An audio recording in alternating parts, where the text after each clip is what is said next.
of how I wear a mask as a deaf one-eared person. I know, shocker, this is not real. That it is, but it's not. It's my reconstructed ear because I was born with microtia. So obviously these were out the window because my manager said I wasn't allowed to wear them. They were too unhygienic, even though I was changing them. Every mask change, I was changing this for a fresh one and then putting these in a Ziploc bag in another bag, in my work bag. And then, even if I was able to have the 5 minutes to run to my car, putting them in my car so there's away from everybody else. If they did have anything on them, it was contained, it was sealed in a bag kind of thing. And then when I got home from work, which was a rarity anyway, but, we won't talk about that right now. I'd put them in my washing machine, or I would hand wash them, or if I got the time between shifts at work, especially if I was doing the sleep or the wake night, I would put them in the washing machine or hand wash them in the sink and wash them so they didn't contain anything yucky or nasty.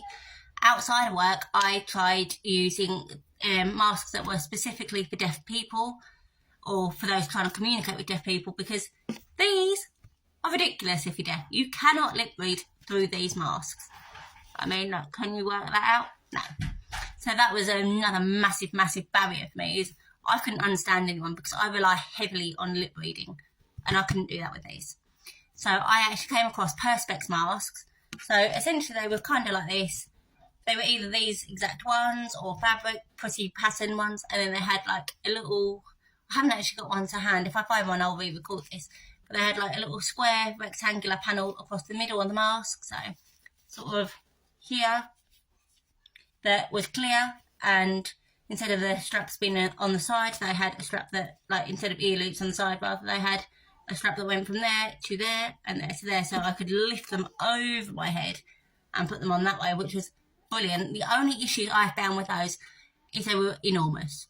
So the minute I opened my mouth or started talking, they were like down here, because obviously I haven't got the support of ears to hold a mask up. So yeah, that wasn't great in that respect, because it was either completely falling down or one side would stay up and the other would go down.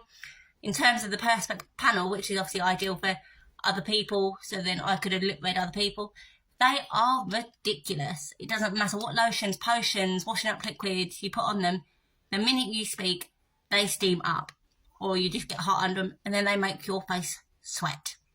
So they, for me, were, no. They were another, tried it, doesn't work, no. I mean, they were a great idea, but the Perspex just did not work. So that was another no-no.